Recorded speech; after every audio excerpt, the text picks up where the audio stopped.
now on Palm Beach TV. You came, you did the public outreach, which checked the box, but you didn't listen to a single thing that the residents said, which was, we don't want it.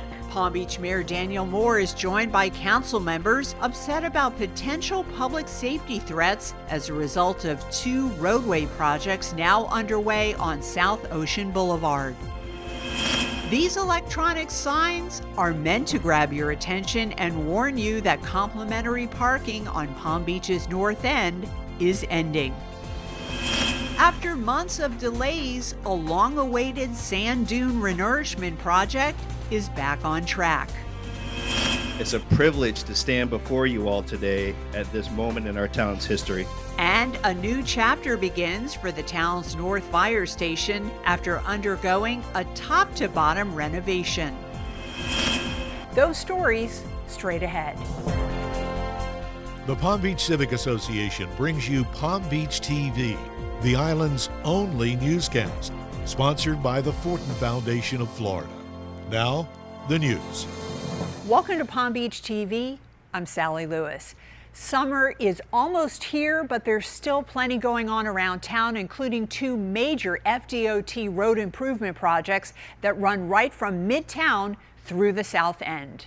Tensions flared at Tuesday's town council meeting during a presentation by the Florida Department of Transportation on 2 road improvement projects that began in May. The simultaneous projects will impact several stretches of South Ocean Boulevard, also known as State Road A1A, from south of Lake Avenue to north of Ibis Way at a cost of $5.9 million, with an estimated completion date of the summer of 2026. The second goes from north of Emerald Beach Way to south of Royal Palm Way, with an estimated cost of just over $8 million and a completion date of late 2026. While sharing appreciation for some aspects of the plan, council members were enraged that requests to remove designated bike lanes and shared lane markings for both cars and bikes, known as sharrows, were not removed after FDOT held several public hearings. I am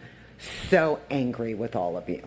I don't like the process. You made us think, wow, if we go to all these meetings and the citizens speak and we speak, you'll listen, you'll work with us.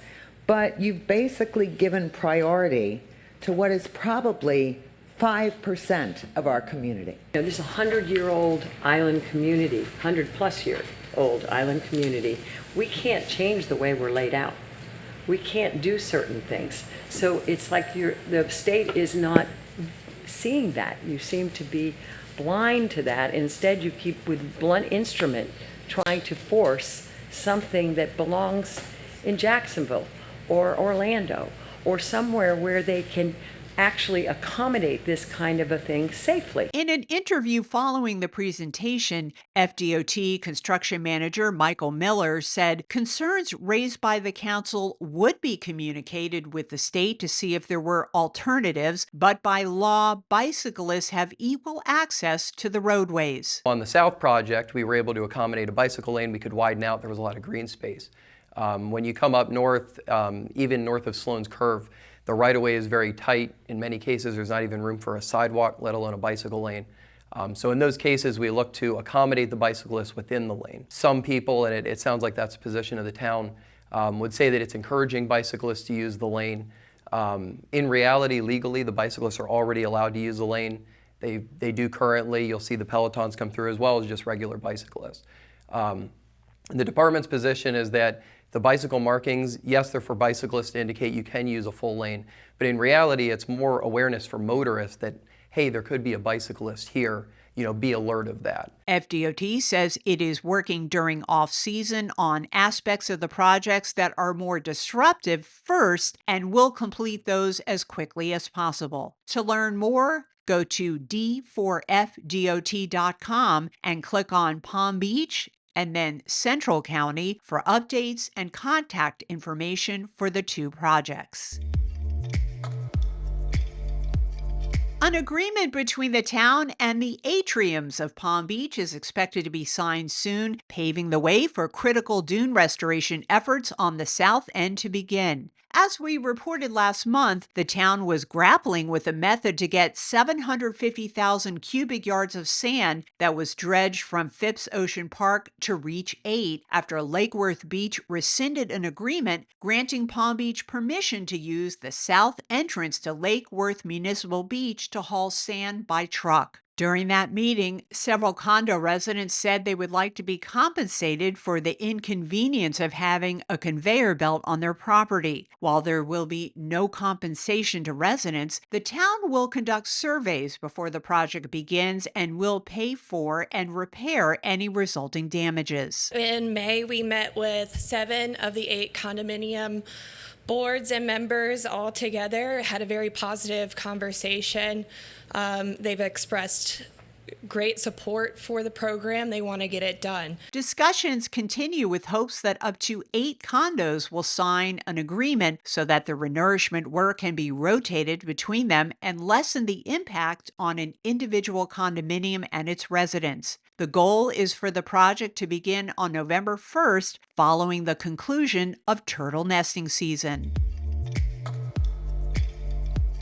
If you're not a resident with the white parking sticker and you are dashing out to shop or dine on the north end, you'll need the Park mobile app. Starting last week and continuing through July, new parking signs for the Park mobile paid parking program and residential parking permit are replacing the complimentary parking on Royal Poinciana Way and Sunrise Avenue, along with Bradley Place and North County Road. This is in response to the Town Council's 7-point parking plan to help with parking spot turnover as well as traffic challenges throughout the island. Park Mobile will be enforced between 9 in the morning to midnight, 7 days a week. When we began this program, there was kind of 3 things we were trying to do. We were obviously looking at improving our situation with revenues, which we have done, but we've been careful about not sticking big costs on top. We wanted to make it easier for residents to get around town and park where they need to park to do their business, and we wanted to provide more turnover to the stores so that they could do better business. And the result has worked well. Crampton says feedback from both store owners and residents is positive to the new parking programs. Town residents with the white town-issued bumper stickers can park in any Park mobile space for up to 2 hours free of charge. Once the new parking signs are installed, parking enforcement will be issuing written warnings for 1 week before transitioning to tickets. Learn more on the town's Park in Palm Beach webpage.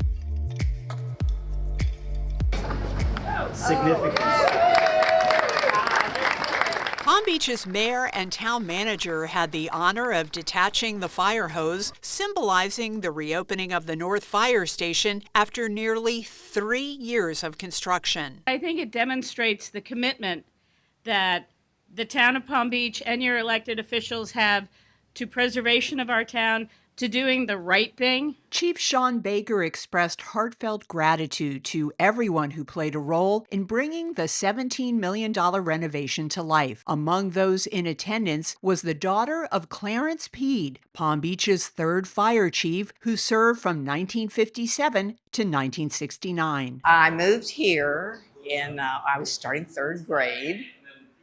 And at the time, the chief and assistant chief had to live on the island.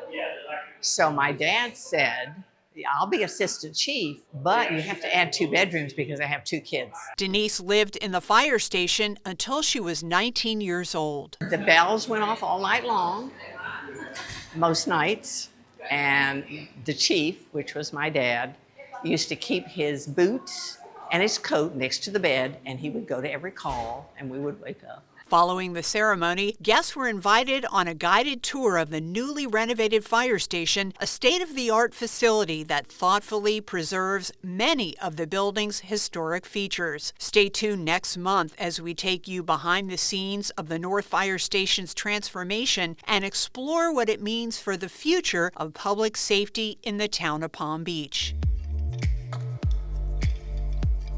And that wraps up Palm Beach TV. Stay up to date with the island's only newscast at palmbeachcivic.org and through our social media. Until next time, thank you for watching. Palm Beach TV is a production of the Palm Beach Civic Association. We thank our sponsor, the Fortin Foundation of Florida, and encourage you to let us know how we can further provide news coverage that best serves our members and residents.